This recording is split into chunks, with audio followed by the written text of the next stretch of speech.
Stefano, you could tell us a little bit just about where you're from and just quickly tell us a little bit about how you became a Christian. So yeah, I'm Italian. I'm from North Italy, from Bologna, is where I was born. And I have a quite unusual history as Italian because I'm the third generation of Christian in my family.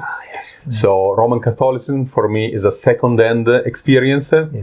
But it's been great to grow up in a Christian family. I've been brought up in a church, and it's in that context that I got to know about EMF and being trained, and the idea really of being full-time in mission. So how old were you when you professed to be a Christian yourself then in that context? Well, I became a Christian as a teenager. I would say it was a slow process, so I cannot nail down one day when the Lord called me. It was a process, but I was baptized when I was 18-year-old into a church, and but I was already, been part of the church life much before that. And obviously, we won't dwell too long on sort of all the steps after that, but there came a point where you got involved with preparing for ministry. So tell us a little bit about that, because that involved coming to the EMF school, but also going to the Wales Bible College. Tell us a little bit about that. So like I said, I was already serving in church and working with young people there. And also, I started to do some preaching, and I realized how much I needed to be equipped for that. I was doing some Christian radio work in that time, and it was a kind of a live broadcast, and people were phoning and asking questions. And I realized that I was not ready to answer the questions. So I really felt the need to be properly trained. So I started to do some training in a theological course in Italy, in Padua. And through that, I got to know people that pointed me out to the EMF School of Biblical Studies. And it was really a strategic experience for me, learning English and theology at the same time. So I felt really equipped from that point of view. And then I went to Wales, where the one now is called Union Brentirion. Yes, of course. And I did my BA and MA over there. I also met Jenny, my wife, there in Wales, but she's English. And it was a good experience to be trained and be thoroughly equipped for the work in Italy. Now, your home church is San Lazzaro, which is near Bologna. Just tell us very briefly a little bit about that church, what size it is, how long it's been there, that kind of thing. So the church I grew up in was a Brethren church, but with a Reformed theology.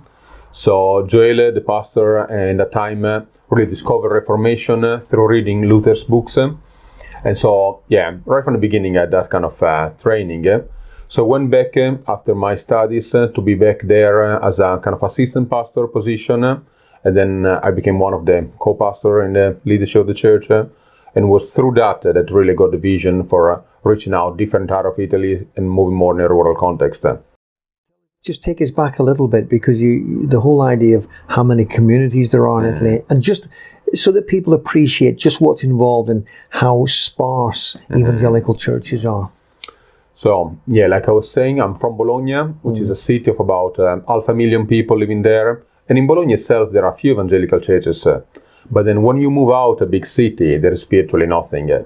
So statistics says that in Italy, there are about 35,000 communities of small towns like Budrio, 20,000 people, and even smaller villages. And so out of 35,000 communities, more than 32,000 don't have any gospel witness at all. So reaching out the rural context of Italy is quite strategic.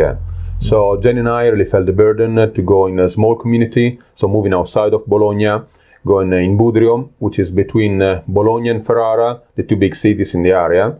And in this area, there are about 500,000 people living in small communities and no gospel witness at all. So we moved to Budrio to reach out this area. Now, obviously, there are lots of different approaches to planting, particularly in such a kind of a new situation. How did you go about it? So the church plant project of Budrio started with a cooperation of two existing churches. So one was the church in San Lazzaro, I was serving before, and another church in Bologna. So 7 of us went to Budrio. Some people were already living there. So there were 4 from San Lazzaro, 1 contact we had, and another family from this church. So we started 7 of us, started from scratch, meeting homes, and eventually started to meet in a public theater, doing services there, and doing a lot of events in the community. And I have to say, in many ways, the Lord opened us incredible opportunities. We got to know really well the mayor in that time. Yes. And he was strategic in opening door for us. So we're involved in many ways in the community. We do a lot of work with the social workers. We do work with teenagers. We do a lot of work in schools. Thanks for the work that Jenny does in the high school in Budrio.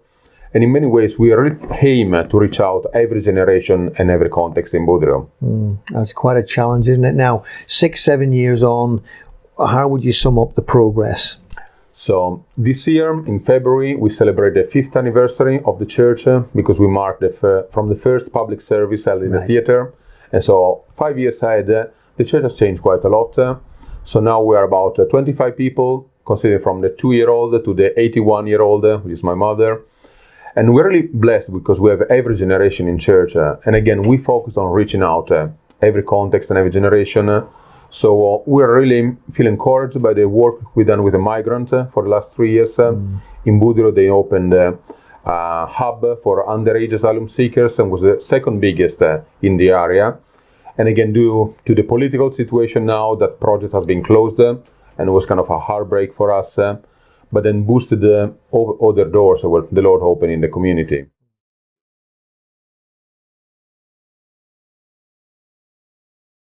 So if you could kind of crystallize a few prayer matters, I mean, I recognize it. There are certain things that are fairly standard, but if there's things you'd like to highlight. I would say in many ways, something we found out is quite strategic at the moment for us is really discipleship. So the church has changed quite a lot. So now the young Christians and contacts totally outnumber the Christians coming from previous backgrounds. So we realized that changed dynamics in the church. And so we have a lot of young Christians, their theological knowledge is very limited. Most of them are coming from fairly rough backgrounds. So we see how much we need to tackle cultural issues in that way. And so I would say, discipleship is a clearly strategic way, but we use still discipleship in a way to reach out. So we do a lot of our discipleship meeting in cafes and public building, and people join us and ask questions sometimes through that. Another way is really to keep having a missional focus. So to keep telling the church, our main goal is to reach out and spread the gospel. So really thinking that the main community events, we want to be there as a church to serve. So right in this period, there is a big Onion Fair Festival in our area. And as a church, every year we go there serving at tables, washing up at the end. And on average, there are about 3,000 people coming for that event. And as a church, we're recognized as one of the main helpers in this context. And we got to know a lot of people through that. And some people really start to come to the Lord because of that event. So thank you very much for sharing that with us. It is really helpful just to get a feel for your work. And I trust that it'll be of real value for people praying for you, being aware of Stefano and Jenny in Italy. So thank you very much. Thanks a lot.